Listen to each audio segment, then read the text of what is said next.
ইউক্রেনে একের পর এক আছড়ে পড়ল রুশ ক্ষেপণাস্ত্র, আর তাতেই পুরো অন্ধকারে ডুবল কিয়েভ। স্থানীয় সময় শুক্রবার ভোরে রাশিয়ার ড্রোন ও ক্ষেপণাস্ত্র হামলায় অন্ধকারে ডুবে যায় ইউক্রেনের রাজধানী কিয়েভের বড় অংশ। ইউক্রেনের বিদ্যুৎ ও জ্বালানি অবকাঠামো লক্ষ্য করে ব্যাপক হামলা চালায় রুশ সেনারা। এ ঘটনায় এক শিশুসহ অন্তত 15 জন আহত হয়েছেন। হামলার জেরে বন্ধ হয়ে যায় শহরের বিদ্যুৎ ও পানি সরবরাহ। থেমে যায় দিনিপ্র নদীর ওপর দুপারকে সংযুক্ত করা গুরুত্বপূর্ণ মেট্রো লাইনও। অন্যদিকে রুশ প্রেসিডেন্ট ভ্লাদিমির পুতিন বলেছেন, নতুন কৌশলগত অস্ত্র তৈরি করছে তার দেশ। তাই আমেরিকা পরমাণু অস্ত্র চুক্তি নবায়ন না করলে রাশিয়ার কিছু যায় আসে না। সাম্প্রতিক সপ্তাহগুলোতে ইউক্রেনের জ্বালানি স্থাপনার ওপর হামলা জোরদার করেছে রাশিয়া। এরই অংশ হিসেবে শুক্রবার ভোরে ইউক্রেনের রাজধানী কিয়েভে ব্যাপক ড্রোন ও মিসাইল হামলা চালিয়েছে রুশ সেনারা।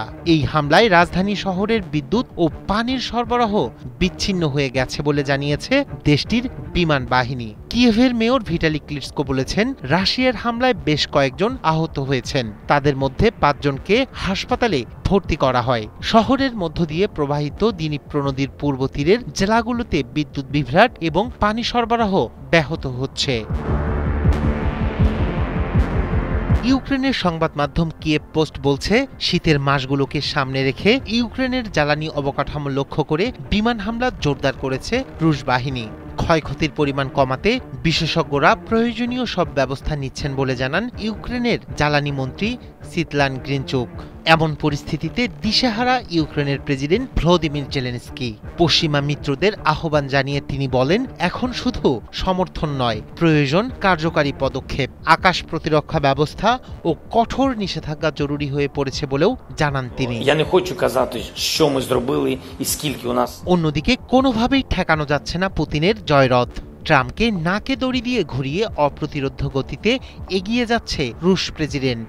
এই আবহে পুতিন জানিয়েছেন, যুক্তরাষ্ট্র যদি আগামী বছর মেয়াদ শেষ হতে যাওয়া পারমাণবিক অস্ত্র সীমাবদ্ধতার চুক্তি নবায়ন নাও করে, তাতেও রাশিয়ার তেমন কোনো ক্ষতি হবে না। 2010 সালে স্বাক্ষরিত এবং 2011 সালে কার্যকর হওয়া নিউ স্টার্ট চুক্তি বর্তমানে যুক্তরাষ্ট্র ও রাশিয়ার মধ্যে একমাত্র সক্রিয় পারমাণবিক অস্ত্র নিয়ন্ত্রণ চুক্তি। এই চুক্তি অনুযায়ী দুই দেশের সর্বোচ্চ 1550টি মোতায়েন করা পারমাণবিক ওয়ারহেড এবং 700টি মোতায়েনযোগ্য ক্ষেপণাস্ত্র ও বোমারু বিমান রাখতে পারে। রায়হান কবির শুভ্র, 71।